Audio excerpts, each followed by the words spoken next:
పెద్ద సినిమాల వల్ల చిన్న సినిమాలకి ఏమైనా ఎఫెక్ట్ పడుతుందా? లేదండి. లేదు. చిన్న సినిమాల వల్లనే సినిమా థియేటర్లు రన్ అవుతున్నాయి. అంతే ఎందుకంటే అంటారు. సంవత్సరానికి ఒక 10, 15 సినిమాలు మాత్రమే పెద్ద సినిమాలు ఉంటాయి. అవును. పెద్ద సినిమాలు అంటే పెద్ద హీరోలే. అవును.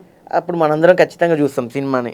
అవును. ఫ్యామిలీ వాళ్ళు చూస్తాము, అందరం చూస్తాం. హ్మ్. చిన్న సినిమా అంటే యూత్, సినిమా లవర్స్, అవును.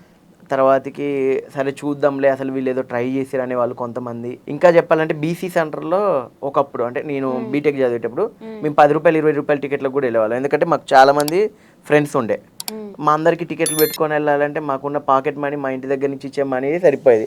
ఎవ్రీ ఫ్రైడే మేము సినిమాకి వెళ్ళాలి. సో మేము సింగిల్ థియేటర్లకు వెళ్ళేటప్పుడు ఏంటంటే రూ. 20, రూ. 10 టికెట్లు కూర్చున్నప్పుడు రూ. 10, 20 టికెట్లు ఎవరు ఎక్కువ కూర్చుంటారంటే రోజంతా రూ. 500, రూ. 1000 పాపం కూలి పనికి వెళ్తూ ఉంటాడు. అవును. చాలా ఒక ఆటో తోలుకుంటాడు, అవును. ఓ రిక్షా అతను, ఒక మేస్త్రి వెళ్తాడు, జనరల్ కూలి పనికి వెళ్ళేవాళ్ళు. తర్వాతకి నేను బాగా అబ్జర్వ్ చేసేది కాటా పని ఉంటుంది, మనం కాటా పనికి వేస్తాం, మేస్త్రి అంటారు. అవును. సో జనరల్ వీళ్ళందరితో మేము సినిమాలు చూసేవాళ్ళం. ఎందుకు అవును. చూసేవాళ్ళం అంటే వీడు జెన్యున్గా రివ్యూ చెప్తాడు ఈ ఆడియన్. అవును. ఆయన నిజమే. రూ. 20 టికెట్ పెట్టో రూ. 10 పెట్టి టికెట్ అవును. కొన్నప్పుడు ప్రశాంతంగా ముందు నుంచి మొత్తం థియేటర్ అంతా ఆయనదే, ఇక స్క్రీన్ పెద్దగా కనిపిస్తూ ఉంటుంది. హ్మ్. ఏ మాత్రం సినిమా బాగుందంటే ఆయన బయటికి వెళ్ళి 10 మందికి ఎట్లా తెలుసా, ఇంటర్వెల్ టైంలో బయటికి వెళ్ళి వీడియో సిగరెటో కాల్చుకొని ఆ! ఫోన్లోనో లేకపోతే పక్కోడికో చెప్తాడు, ఈ అవును. సినిమా బాగుంది, ఈ సినిమాలో ఇట్లుంది అని ఆయన మౌత్ టాక్ చెప్తాడు. సో మనం 500, 1000 పెట్టి టికెట్ కొంటాం కదా, హ్మ్. ఇది కాదు సక్సెస్. అవును. రూ. 20, రూ. 30, నిజమే. రూ. 50 ఎవరైతే టికెట్ పెట్టుకుంటారో అవును. అక్కడ హ్యూజ్ క్రౌడ్ వస్తుంది. So yeah! అది మన సక్సెస్. సో మీరు అన్న పాయింట్కి ఏంటంటే ఈ థియేటర్లో అనేది చిన్న సినిమాల వల్లే సక్సెస్ అవుతుంది. మీరు ఇంత జర్నీ చూసారు ఫిల్మ్ ఇండస్ట్రీలో. యా. సో ఫిల్మ్ ఇండస్ట్రీలో ఉండాలంటే హార్డ్ వర్క్ కావాలా? లక్ కావాలా? ఏది ఇంపార్టెంట్ అనుకుంటున్నారు? ఆపొద్దండి, కష్టాన్ని ఆపవద్దు. అవును. మనం మనం కష్టపడి ఇప్పుడు నేను మీరు ఈరోజు ఇంటర్వ్యూ పిలిచారు. అవును. సో నేను ఎక్కడో చోట కష్టపడ్డా కాబట్టి అవును. సరే నాకున్న కష్టాన్ని మీరు గుర్తించి ఇంటర్వ్యూకి అవును. పిలిచారు. సేమ్ ఆడియన్ కూడా ఏంటంటే ఓకే వీళ్ళు కష్టపడుతున్నారు, పడుతున్నా. యాహ్! సో ఈ సినిమా చూద్దాము.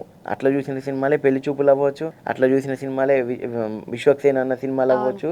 ఈ వీళ్ళే ఎగ్జాంపుల్స్. అవును. సో మనకెక్కడో ఉండరు ఇన్స్పిరేషన్, మన పక్కనే ఉంటారు, వాళ్ళని చూసుకొని మనం ఇన్స్పిరేషన్ తీసుకొని రావాలి. సో లక్ అనేది కూడా ఉండొచ్చు. అవును. అది ఇంకా లక్ అనేది మాకు రాలే ఇంకా, కానీ లక్ నమ్ముకోదు, ఎప్పుడు అవును. కష్టాన్ని నమ్ముకోవాలి. కష్టాన్ని నమ్ము. లేదా మనం ఎందుకు సినిమా తీస్తాం అనే క్వశ్చన్ తోటి అవును. సినిమా తీస్తే మాత్రం వాళ్ళు పక్క సర్వే అవుతారు. యాహ్! ఇప్పుడు పెద్ద పెద్ద యాక్టర్స్‌తో మీరు చేశారు. అలీ గారితో చేసినప్పుడు, అవునండి. ఈ సుదర్శన్ గారితో చేసినప్పుడు ఎలా అనిపించింది? ఇప్పుడు యాక్టర్లు అందరూ జనరల్గా వాళ్ళు ప్రొడక్షన్ హౌస్ని బట్టి వాళ్ళు మెంటాలిటీ ఉంటుంది. అవును. దిల్ రాజు గారి ప్రొడక్షన్ హౌస్ అంటే ఖచ్చితంగా సుదర్శన్ గారికైనా, భద్రం గారికైనా, ఆలీ గారికైనా క్యారవాన్ ఉంటుంది. సో ఇప్పుడు నచ్చిన సినిమా నేను వాళ్ళకి పెట్టే క్యారవాన్ తోటి ఇంకొక ఆర్టిస్ట్ని తెచ్చుకోగలుగుతా, ఇంకొక కెమెరాని అడిషనల్ కెమెరాని పెట్టుకోగలుగుతా, అవును. ఇంకొక 30 మందికి మంచి ఫుడ్ పెట్టగలుగుతా. సో అట్లా వాళ్ళకి కథ చెప్పినప్పుడే సార్ మీ బడ్జెట్ ఎంత, ఫస్టే వాళ్ళకి డబ్బులు ఇచ్చేసి మీ ఫ్రీ టైంలో నాకు డేట్ ఇవ్వండి అని చెప్తా. అవును. అలీ గారు ఉన్నారు, ఆయన పలానా అమౌంట్ ఛార్జ్ చేస్తారు.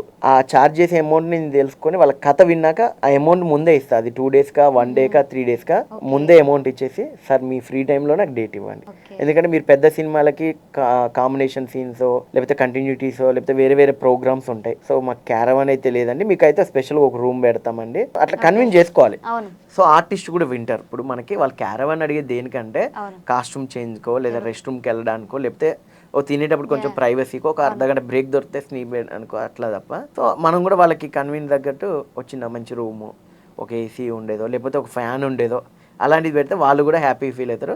ఇక సుదర్శన్ భద్రం వాళ్ళకి వచ్చేసరికి మేము మొత్తం ఫారెస్ట్లో తీసాం. ఆ! మాదంతా గొరిలా షూట్ ఉండేది. అది మొత్తం ఒక ఓకే. ఇన్నోవా ఉంటుంది, దానికి ఒక ఓకే. 3 కెమెరాలు పెట్టేసుకొని ఎఫెక్ట్స్ 3లు ఈ చిన్న కెమెరాలతో తీసుకున్నాం అది. ఓకే. సో గింబల్స్ పెట్టేసి వాటితోటి తీసాము. మాదంతా ఫారెస్ట్, మాకు ఎక్కడ గెస్ట్ హౌస్లు లేవు, ఎక్కడ క్యారవాన్ లేవు. సుదర్శన్ ఓకే. భద్రం వాళ్ళతో చేసిన సినిమాకైతే మొత్తం ఫారెస్ట్లోనే, ఆ! వాళ్ళు తినడానికి కూడా ఫారెస్ట్లోకి వెళ్ళేవాళ్ళు. అదే అరే ఆపండి. అరే ఆపండి ఓకే. ఓకే. అట్లా అసలు ఆ ఆ సినిమాకి. క్యాచీ నేమ్ ఎలా పెట్టారు? అరే ఆపండ్రా అని. అంటే ఇక్కడ ప్రతి బ్యాచ్ లో ఫ్రెండ్స్ అవును. ఉన్నారనుకోండి, ముగ్గురు నలుగురు ఉన్నారంటే అలా ఖచ్చితంగా ఒకడో ఇద్దరు ఏం చేస్తారంటే నసపిట్టలు ఉంటారు నా లెక్క. సో మా బ్యాచ్ లో అవును. ఏంటంటే మేము కూడా ఎంటర్టైన్ చేస్తూ ఉంటాం, ఫన్ చేస్తూ ఉంటాం. ఓకే. పక్కోడు అంటాడు అరే ఆపరా అంటాం, అవును. అరే ఆపరా అది అంటాం. Regular word. అవును. సో ఆడియన్కి 10 అక్షరాల పేరు పెడితే సినిమా అనేది స్ట్రైక్ గుర్తుండదు. అవుతుంది. అసలు ఈ రోజు ట్రైలర్ రిలీజ్ చేసినామంటే ఆ ట్రైలర్ అనేది కూడా ఓ 30 సెకండ్లు 1 మినిట్ ఉందంటే వాడికి నచ్చపోతే స్కిప్ చేస్తాడు. అవును. నేను కూడా అంతే, ఇప్పుడు నేను ఫోన్ పట్టుకుంటా, అవును. ఈ ఫోన్లో కాకపోతే ఇంకో ఫోన్లో అయినా స్కిప్ చేస్తూ ఉంటాం నచ్చపోతే. అవును. సో ఆడియన్కి మనం పెట్టే టైటిల్ నచ్చాలి. సో ఆ పేరు, మన పేరు ఇప్పుడు తల్లాడ సాయికృష్ణ, అవును. ఈ పేరు గుర్తుండాలంటే ఆ ఇంటి పేరుతో సహా చెప్తే గుర్తుంటుంది. అవును. అట్లా నేను తీసే సినిమాలు కూడా ఎందరో మహానుభావులు, బ్లాక్ బోర్డు, నమస్తే సేట్జీ, దక్ష, మిస్ట్రీ, అరయాపండ్ర, చెట్టు మీద దయ్యం నాకేం భయం, ఓ ఇప్పుడు ఏజెంట్ అంజీ అని ఒకటి, ఏజెంట్ వరుణ్ అని ఒక సినిమా, ఇంకా ఇంకొన్ని సినిమాలు ఉన్నాయి, ఇంకా పేర్లు రివీల్ చేయలేదు. డిఫరెంట్ జోనర్స్ లానే ఉన్నాయి. అంటే ఒకే జోనర్ క్రైమ్ కాకుండా థ్రిల్లర్స్ అట్లనేనా? అట్లా తీసుకున్నా. వావ్. ఫస్ట్ పొలిటికల్ డ్రామా తీసుకున్నా, తర్వాతకి క్రైమ్ తీసుకున్నా, ఓకే. తర్వాతకి నమస్తే సేట్జీ అనే సినిమా చాలా తక్కువ బడ్జెట్, 0 బడ్జెట్ చెప్పాలంటే. Yeah. అది విలేజ్ లో కిరాణా షాప్ లైఫ్ స్టైల్ తీసుకున్నా. Yeah. తర్వాతకి దక్ష అనే సినిమాకి శరత్ బాబు వాళ్ళ అబ్బాయిని హీరోగా లాంచ్ చేసే దాంట్లో. ఓకే. తర్వాతకి మిస్ట్రీ అనే సినిమాలో వెంకట్ దుగ్గిరెడ్డి గారు, రవిరెడ్డి గారు అనే ఎన్ఆర్ఎస్ వాళ్ళు, చంద్ర గారు, వీళ్ళందరూ ఇంకా ప్రొడ్యూసర్స్. సో అందరితో కలిసి టైఅప్ అయ్యేసి తనిఖీల బర్ని గారు, ఆలీ గారు అని ఇట్లా చాలా మంది, ఒక 2 కోట్ల బడ్జెట్, అది పెద్ద సినిమా. అది ఆహాలో కూడా ఉంది ఇప్పుడు. ఓకే. సో అట్లా ఒక సినిమాకి అనేది తేడా లేదు. ఇప్పుడు ఈ డైరెక్టర్ ఈ సినిమాలే తీస్తాడని కాదు. అవును. సో డిఫరెంట్ కథలు, డిఫరెంట్ పేర్లు. ఇప్పుడు రీసెంట్గా మేము ఏజెంట్ అంజీ అని ఒక చిన్న, అది వెబ్ సిరీస్ కానివ్వండి, ఇండిపెండెంట్ ఫిలిం అనుకోవచ్చు, ఓకే. 2 hours movie. దాంట్లో జబర్దస్త్ ఫనీ కౌలూరి గారు అనేసి ఫనీ అన్న, సో చాలా మందికి తెలుసు. అవును. ఆ అన్నని హీరోగా పెట్టాము. ఓకే. అన్నని హీరో పెట్టేసి ఆకెళ్ళ గారు అనేసి ఆర్టిస్ట్, తను కిషోర్ దాస్ గారు అనేసి ఆర్టిస్టు, వీళ్ళందరిని పెట్టాము. ఓ 35-36 మంది ఆర్టిస్టులు అండి. ఒకే ఒక రోజులో సినిమా తీసాం. ఒకే ఒక్క రోజు? అంటే అది సినిమా గురించి ఇంకెవరు చెప్పలేదు, ఆ సినిమా ఒక్క రోజులోనే తీసాం. ఒక్క రోజులో ఎలా తీసారు? ఇంకా అప్పటికే లేట్ అయింది, మాకు 8 అయింది స్టార్ట్ చేసేసరికి. మేము ఏంటంటే 2 hours మూవీ ఒకే రోజులో కంప్లీట్ చేసేసారు. 24 hours లో? 24 hours కూడా కాలే, 18 to 18 hours అంతే ఆల్మోస్ట్. 18 hours. రికార్డే, మీకు వరల్డ్ రికార్డ్ లెక్క. సో అట్లా ట్రై చేసాం. అంటే చాలా మంది మనం ఎందుకు తీయకూడదు, ఇప్పుడు నాకేంటంటే ఛాలెంజ్లు తీసుకోవడం, ఛాలెంజ్గా వర్క్ చేయడం నాకు బాగా ఇంట్రెస్ట్. అది ఫ్లాప్ హిట్ అనేది పక్కన పెడితే ఛాలెంజింగ్ చేసుకోవడం ఇంట్రెస్ట్. సో అట్లా ఏజెంట్ అంజీ అని, దాంట్లో చంటబ్బాయి ఫ్యాన్ అనమాట. లేదండి, ఇప్పుడు పోస్ట్ ప్రొడక్షన్ లో ఉంది. మే 5వ తారీఖు మొన్న షూట్ చేసాం ఒకే రోజు. ఇప్పుడు అదంతా అయిపోయింది. పోస్ట్ ప్రొడక్షన్ కి మాకు ఒక 20 రోజులు టైం పట్టింది. ప్రీ ప్రొడక్షన్ కి 2 months పట్టింది. స్క్రిప్ట్ రాయడానికి, డైలాగ్స్, ప్రాంప్టింగ్స్ కైనా అన్ని నేను నా టీం ఉన్నారు. సో అందరం కలిసి చేసుకున్నాము. దానికి ప్రొడ్యూసర్ మీరేనా? నేనే చేశాను అండి. డైరెక్షన్ కూడా మీరే? డైరెక్షన్ నేనే. కెమెరామెన్ వచ్చేసి మా ఫ్రెండ్ శివరాథోడ్ అనేసి అతను చేశాడు. మ్యూజిక్ డైరెక్టర్ రామ్ తవ్వ అనేసి, ఈ ఫనీ కౌలూరికి ఫ్రెండ్స్, అందరం ఫ్రెండ్స్ అండి. అంటే ఇక్కడ నేను 6 to 6 కాల్ షీటే ఉంటా, నాకు అవి పెట్టండి ఇవి పెట్టండి అంటే, సినిమా ఇండస్ట్రీలో కొన్నిసార్లు వర్కౌట్ అవ్వచ్చు, కొన్నిసార్లు అయితే అవ్వదు. సో అట్లా ఆ సినిమా అయితే చేయడం జరిగిందండి. అంటే ఇప్పుడు సుదర్శన్ గారి టైమింగ్ గురించి ప్రత్యేకంగా చెప్పనక్కర్లేదు, కామెడీ టైమింగ్ సూపర్ ఉంటుంది. ఓన్లీ ఆన్ కెమెరా అలా ఉంటారా, ఆఫ్ కెమెరాలో కూడా అలానే ఉంటారా? ఆఫ్ స్క్రీన్ ఇంకా ఎక్కువ ఉంటాడు. అవునా? అసలు ఆ పంచులకి నెల్లూరు స్లాంగ్ అన్నది ఓకే. చాలా డౌన్ టు ఎర్త్ తను కూడా. చాలా డౌన్ టు ఎర్త్. తను ఇంకా చెప్తా ఉంటాడు. ఇన్సిడెంట్ ఏమైనా చెప్పండి. నేను సినిమాలో రాసుకున్న స్క్రిప్ట్ ఏదైతే ఉందో 30% నేను రాసుకుంది. సుదర్శన్ అన్న, భద్రం అన్న వాళ్ళు చాలా బాగా చేశారు. ప్రతి పెద్ద సినిమాలో శ్రీ విష్ణు అన్నకైనా కానివ్వండి, సుహాస్కి కానివ్వండి, ఎవరికైనా హీరో ఫ్రెండ్స్ లో సత్య గారితో పాటు ఇప్పుడు సుదర్శన్ గారు, భద్రం గారు ఉంటారు. నాని ప్రతి సినిమాలో ఉండేవాళ్ళు.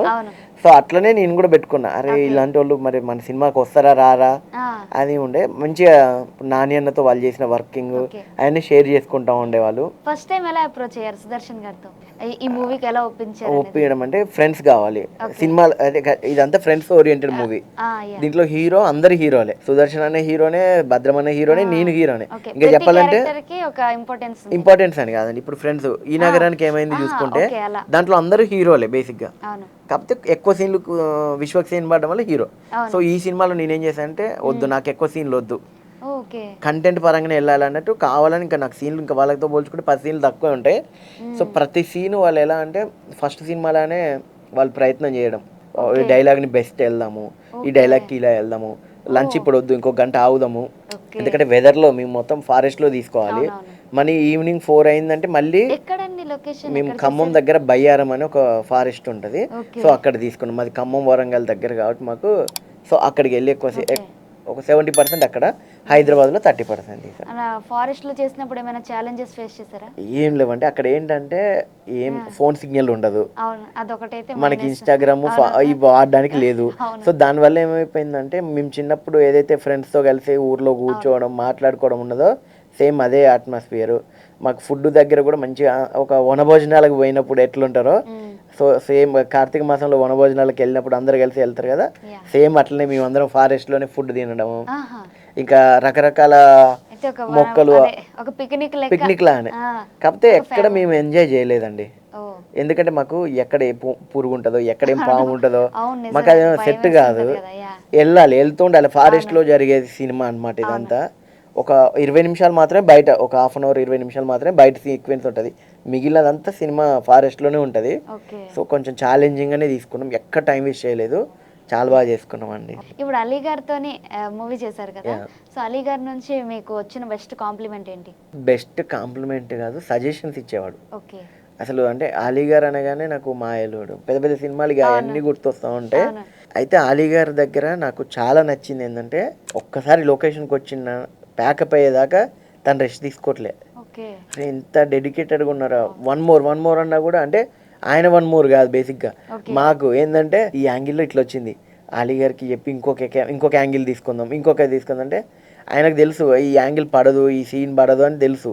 కానీ ఆయన మాకు ఫుల్ సపోర్ట్ చేసి పర్లేదమ్మా అనేసి మేము తీసుకున్న కాల్ షీట్స్కి తను చాలా న్యాయం చేశాడు. ఇప్పటికీ ఎప్పుడైనా రంజాన్ వచ్చిందంటే మెసేజ్ పెట్టగానే ఇంటికి రండి తమ్ముడు అంటాడు. సో అప్పుడప్పుడు వెళ్ళి విష్ చేయడము, ఆయన బర్త్డేస్కి వెళ్ళడము. జుబేద్ అక్క అనేసి వాళ్ళ వైఫ్, ఆ అక్క మాకు ఆ సినిమా నుంచి బాగా క్లోజ్. ఇప్పుడు మా సొంత అక్కలాగే, ఇక మాకు అక్క లేరు, అక్క కూడా మాకు మెసేజ్ పెట్టి తమ్ముడు బాగున్నావు అని స్టేటస్లు చూస్తూ ఉంటారు. సో మంచి ఫ్యామిలీ. ఇలా సపోర్టివ్ చేయడం కూడా కొంతమందికి ఉంటది ఆ లక్షణాలు కూడా. మాకేంటంటే కిక్ సినిమాలో డాక్టర్ వాలి అనే క్యారెక్టర్, అది ఎప్పటికీ గుర్తుండే. ఎంత కాట్రే అని ఈ డైలాగులన్నీ తీసుకొని మేము అన్నతో కొంచెం దీనికి డిఫరెంట్ చేద్దాం అనేసి దాంట్లో ఈయన పేరు సాయి అని పెట్టాం, నా పేరు ఆయనకి పెట్టాం. అంటే నా రియల్ పేరు సాయి, అందులో సాయి అని పెట్టాం, ఫారెన్సిక్ ఆఫీసర్ లాగా. సో బాగా చేశారండి. డబ్బింగ్ కూడా తనే ఫస్ట్ వచ్చాడు మా సినిమా అయిపోగానే. యాక్చువల్ ఏంటంటే ఫ్రెండ్స్ లో అందరూ సాయి అంటే ఒక మీమ్ మెటీరియల్ అయిపోయింది కదా. అవును. అలాంటప్పుడు మీరు ఫీల్ అవుతారా, అంటే నా పేరు సాయి ఉన్నందుకు అని ఫీల్ అవుతారా? లేదు, ఇంకా క్రేజీ అనమాట. ఆ మీ మెటీరియల్ కాబట్టి ఆయనకు పెట్టా పేరు. ఓ అందుకే పెట్టాము. ఏంటంటే ఆయన వచ్చేటప్పుడు ఒక సీన్ లో ఎంట్రీ ఇస్తాం అనమాట. సాయన్న నువ్వు తోపు, సాయన్న నువ్వు తోరు, సాయన్న ఈ రోజుల్లో నీ పేరు సోషల్ మీడియాలో ట్రోల్ అవుతుంది మంచిగా అని. ఇప్పుడు మా ఫ్రెండ్స్ కూడా చాలా మంది అమ్మాయిలు ఉంటారు మా ఇన్స్టాలో, నా ఫ్రెండ్స్ కనుక ఏదన్నా సాయి మీద మేము వచ్చి ఏమంటే నాకు ఫార్వర్డ్ కొడతారు, అరే నీకు ఇలాంటి అమ్మాయి పెళ్ళంగా రావాలి, లేకపోతే ఇలాంటి అమ్మాయి నీకు గర్ల్ ఫ్రెండ్ గా రావాలి అని అట్లా పంపిస్తూ ఉంటారు. ఫన్ ఉంటది. కానీ ఇప్పుడు మనం జీవితంలో హ్యాపీగా ఉండాలండి, మన ఫ్రెండ్స్ తోటి హ్యాపీగా ఉండాలి. వాళ్ళు అంత ట్రోల్ చేసినప్పుడు హ్యాపీగా తీసుకుంటాం.